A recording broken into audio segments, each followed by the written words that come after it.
Good morning વિદ્યાર્થી મિત્રો।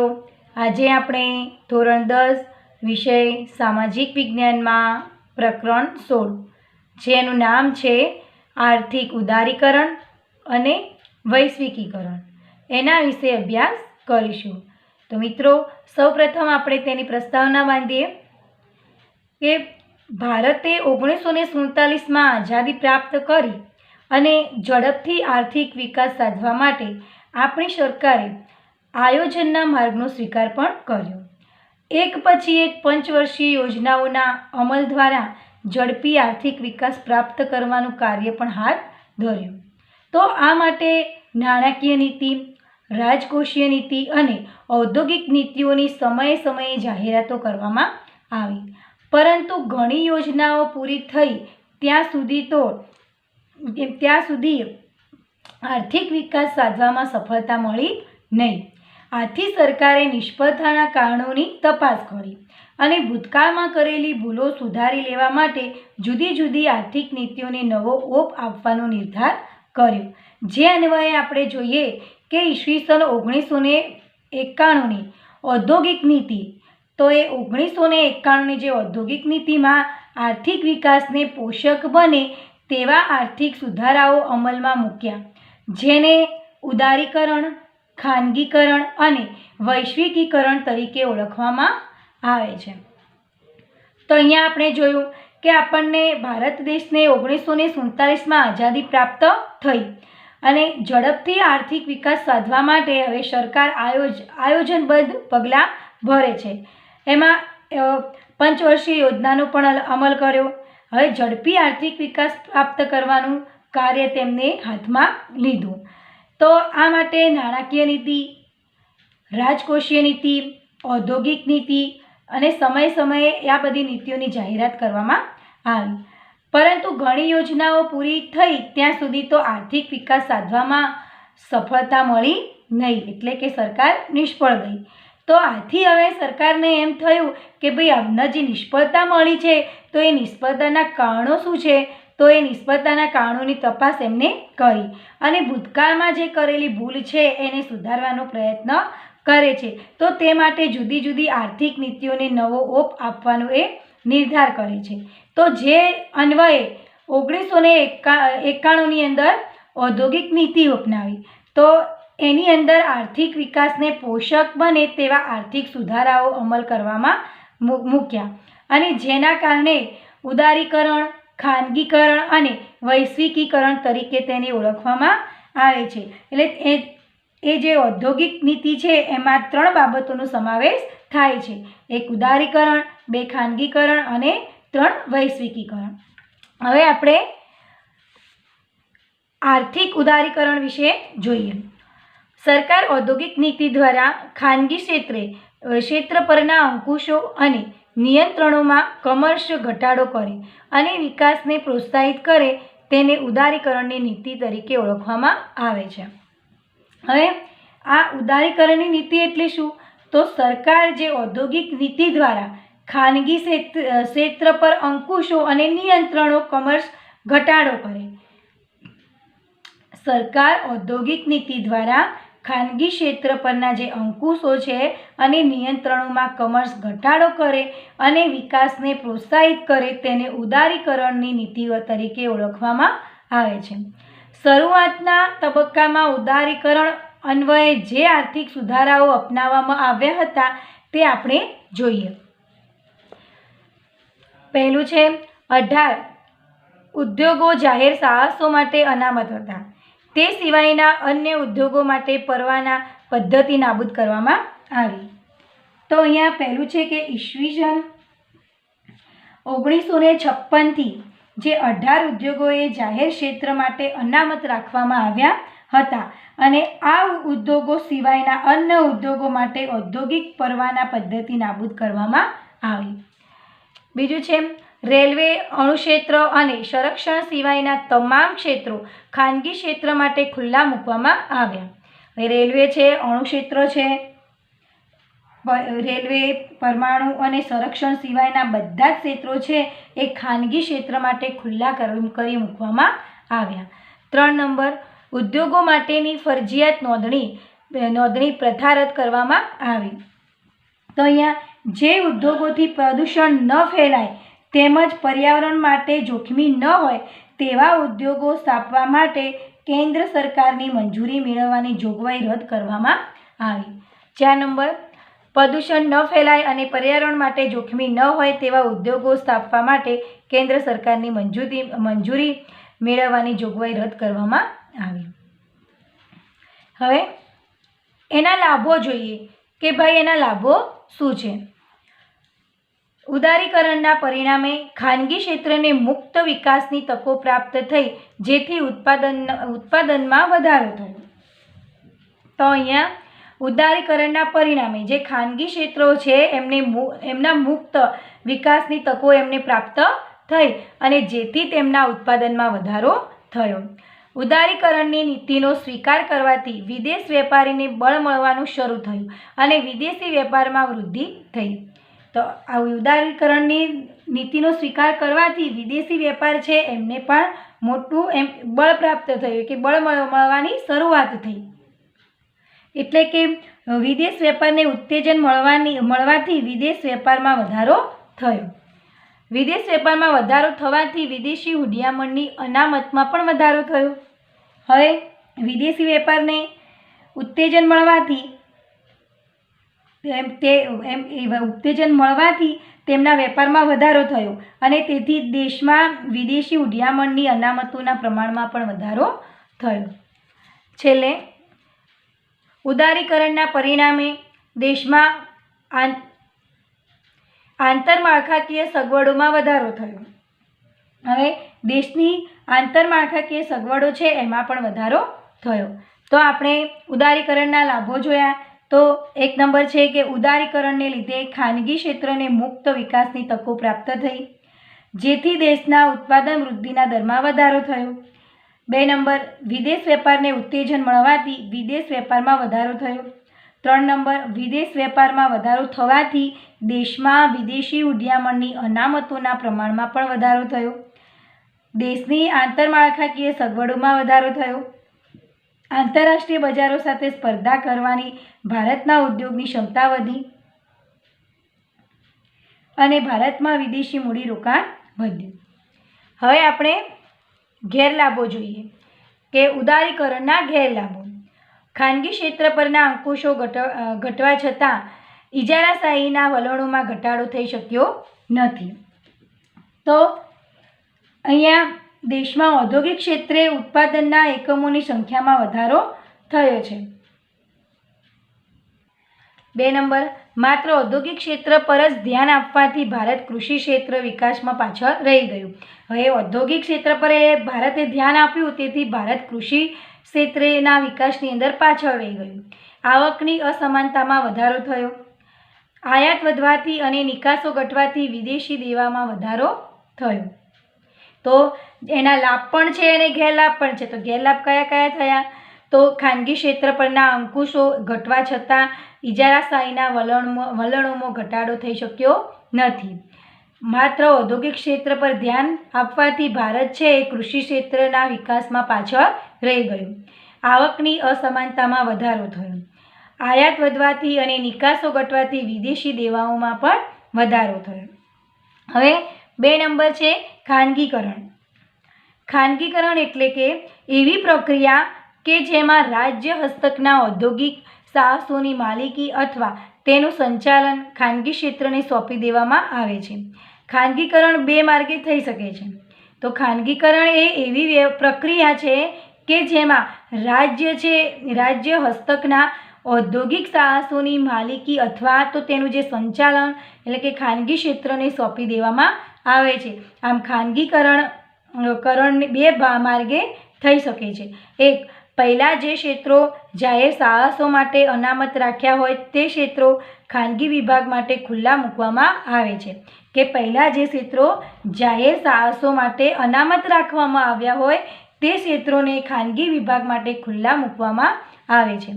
2 number છે રાજ્ય હસ્તકની કંપનીઓની માલિકી રાજ્ય પોતાની પાસે રાખે અને સંચાલન ખાનગી કંપનીને સોંપે છે અથવા સંચાલન રાજ્ય પોતાની પાસે રાખે અને માલિકી ખાનગી કંપનીને સોંપે છે. તો અહીંયા રાજ્ય હસ્તકની જે કંપનીઓ છે એટલે કે કંપનીઓની માલિકી એ રાજ્ય પોતાની પાસે રાખે અને સંચાલન ખાનગી કંપનીને સોંપે છે. ફક્ત એ જે સંચાલન કરવાનું કાર્ય એ ખાનગી કંપનીને સોંપે છે, અથવા તો એમ પણ કહી શકાય કે સંચાલન રાજ્ય પોતાની પાસે રાખે અને માલિકી ખાનગી કંપનીને સોંપે છે. હવે ખાનગીકરણના લાભો. ખાનગીકરણની નીતિના કારણે દેશમાં ઉદ્યોગ ક્ષેત્રે ઉત્પાદકીય એકમોની સંખ્યામાં વધારો નોંધાયો છે. તો ખાનગીકરણની નીતિના કારણે દેશમાં જે ઉદ્યોગ ક્ષેત્ર છે એના ઉત્પાદનમાં જે ઉત્પાદનના એકમો છે એની સંખ્યામાં વધારો નોંધાયો છે. ખાનગીકરણના પરિણામે મૂડીગત અને વપરાશી વસ્તુઓના ઉત્પાદનમાં વધારો થયો છે. તો ખાનગીકરણના પરિણામે જે મૂડી છે અને વપરાશની જે વસ્તુઓ છે એના ઉત્પાદનમાં પણ વધારો થયો છે. જાહેર ક્ષેત્રના એકમોનું ખાનગીકરણ થવાથી જાહેર ક્ષેત્રના એકમોની કાર્યક્ષમતામાં પણ સુધારો થયો. તો જાહેર ક્ષેત્રના એકમોનું પણ ખાનગીકરણ થવાથી જાહેર ક્ષેત્રો છે એમના એકમોની કાર્યક્ષમતામાં પણ સુધારો થવા લાગ્યો. હવે એના ગેરલાભો જોઈએ. ખાનગીકરણના પરિણામે આર્થિક સત્તાનું કેન્દ્રીકરણ થયું છે, જેનાથી ઇજારાશાહીને વેગ મળ્યો છે. તો અહીંયા ખાનગીકરણના પરિણામે તો કે આર્થિક સત્તાનું કેન્દ્રીકરણ થયું છે અને જેનાથી ઇજારાશાહીને વેગ મળ્યો છે. ખાનગીકરણથી નાના ગૃહ ઉદ્યોગોનો વિકાસ યોગ્ય રીતે થઈ શક્યો નથી, માત્ર મોટા ઉદ્યોગોને જ લાભ મળ્યો છે.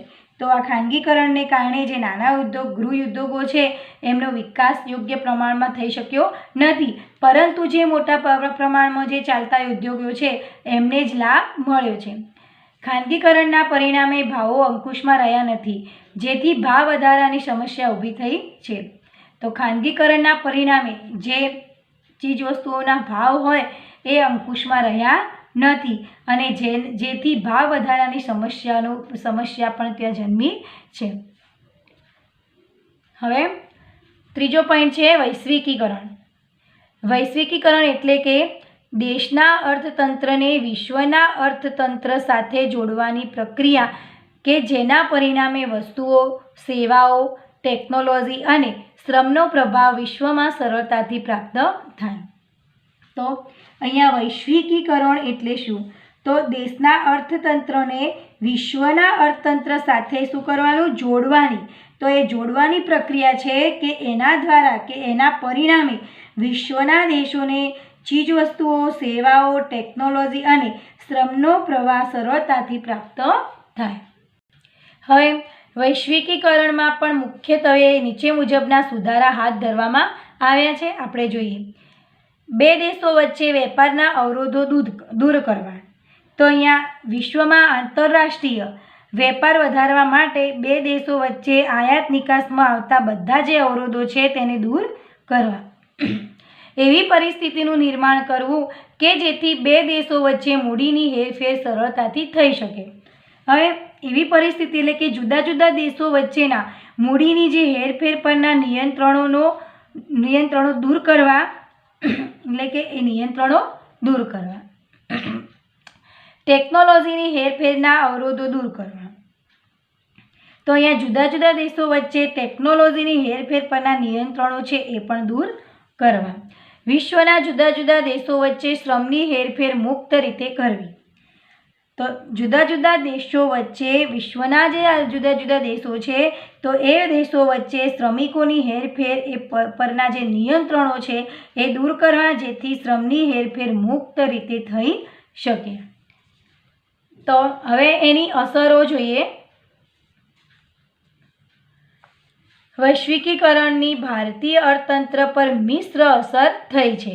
કેટલાક લાભો અને કેટલાક ગેરલાભો. તો વૈશ્વિકીકરણની ભારતીય અર્થતંત્ર પર મિશ્ર અસર થઈ છે. એમાંથી કેટલાક લાભ પણ મળ્યા છે અને કેટલાક ગેરલાભ. તો આપણે લાભ જોઈએ. સૌપ્રથમ વૈશ્વિકીકરણના પરિણામે દેશમાં વિદેશી મૂડીરોકાણને પ્રોત્સાહન મળે છે. તો અહીંયા વૈશ્વિકીકરણના વિકાસને કારણે દેશમાં જે વિદેશી મૂડીરોકાણ છે એને પ્રોત્સાહન મળે છે. વૈશ્વિકીકરણ દ્વારા વિકસિત દેશોમાં ઉત્પન્ન થતી વસ્તુઓ સરળતાથી પ્રાપ્ત થઈ શકે છે. તો અહીંયા વિકસતી દેશોમાં ઉત્પન્ન થતી ચીજવસ્તુઓ એ સરળતાથી પ્રાપ્ત થઈ શકે છે અથવા તો મળી શકે છે. વૈશ્વિકીકરણના પરિણામે ભારત જેવા વિકાસશીલ દેશો આંતરરાષ્ટ્રીય હરીફાઈમાં ટકી રહેવાની શક્તિ પ્રાપ્ત કરે છે. તો ભારત જેવા વિકાસશીલ દેશો આંતરરાષ્ટ્રીય સ્પર્ધામાં ટકી રહેવાની ક્ષમતા પ્રાપ્ત કરે છે. તો મિત્રો આપણે આ આર્થિક ઉદારીકરણ,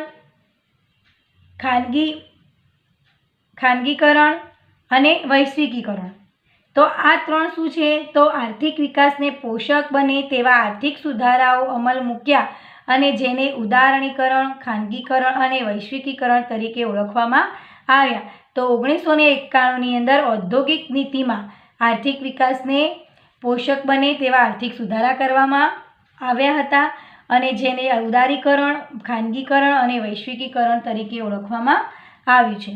તો આપણે આ 3 પોઈન્ટ જોયા: આર્થિક ઉદારીકરણ, ખાનગીકરણ અને વૈશ્વિકીકરણ. હવે આપણે આ વૈશ્વિકીકરણના ગેરલાભ જોઈએ. લાભ જોયા, હવે એના ગેરલાભ જોઈએ. વૈશ્વિકીકરણથી ગરીબી અને બેરોજગારીની સમસ્યા હલ કરવામાં ધારી સફળતા મળી નથી. હજુ પણ વૈશ્વિકીકરણથી જે ગરીબી છે દેશની અંદર, બેરોજગારીની સમસ્યાઓ છે, એનું કોઈ નિરાકરણ થવામાં સફળતા મળી નથી. વિકાસશીલ દેશોને નિકાસ વૃદ્ધિ દ્વારા જે લાભો મળવા જોઈએ તે પૂરતા પ્રમાણમાં પ્રાપ્ત થઈ શક્યા નથી. વિકાસશીલ જે દેશો છે તો એમની નિકાસ અને વૃદ્ધિ દ્વારા એમને જે લાભ મળવા જોઈએ તે પૂરતા પ્રમાણમાં હજુ મળી શક્યા નથી. વૈશ્વિકીકરણનો લાભ મોટા ઉદ્યોગોને વધુ મળ્યો છે. તો વૈશ્વિકીકરણનો જે લાભ છે મોટા પ્રમાણમાં જે ઉદ્યોગો ચાલતા હોય એમને વધુ મળ્યો છે, જ્યારે નાના ઉદ્યોગો છે એમને લાભ ઓછો મળ્યો છે. હવે આપણે જોઈએ વિશ્વ વેપાર સંગઠન. સંયુક્ત રાષ્ટ્ર સંઘના સભ્ય દેશો દ્વારા 1 જાન્યુઆરી 1995થી આંતરરાષ્ટ્રીય વેપાર માટેની સંસ્થા વિશ્વ વેપાર સંગઠન એટલે કે WTO શરૂ કરવામાં આવી. આ સંસ્થાનું મુખ્ય મથક સ્વિટ્ઝરલેન્ડના જીનીવા ખાતે રાખવામાં આવ્યું અને આ સંસ્થાના ધ્યેયો આપણે જોઈએ. તો અહીંયા આપણે જોઈએ છીએ વિશ્વ વેપાર સંગઠન. તો સંયુક્ત રાષ્ટ્ર સંઘના સભ્ય દેશો દ્વારા, કયા દેશો?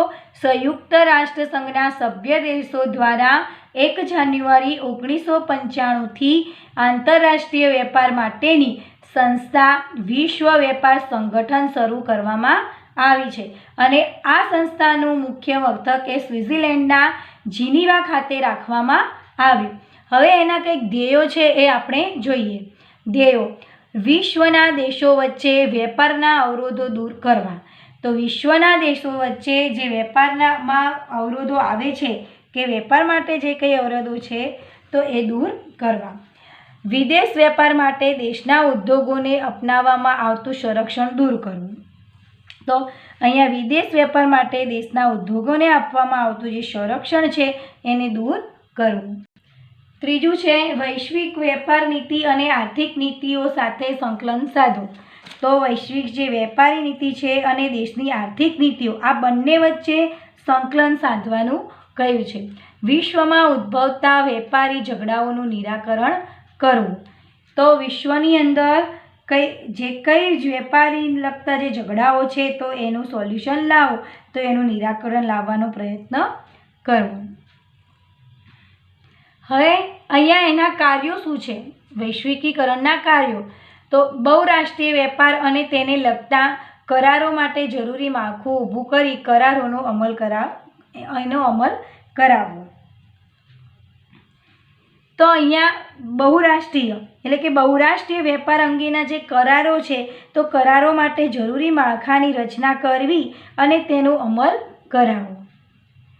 વિશ્વ વેપાર સંગઠન બહુરાષ્ટ્રીય વેપાર માટે થયેલ ચર્ચા વિચારણા અને વાટાઘાટો માટે ફોરમ એટલે કે ચર્ચા માટેનું એક સ્થાન છે, એ ફોરમ તરીકે કામગીરી બજાવે છે.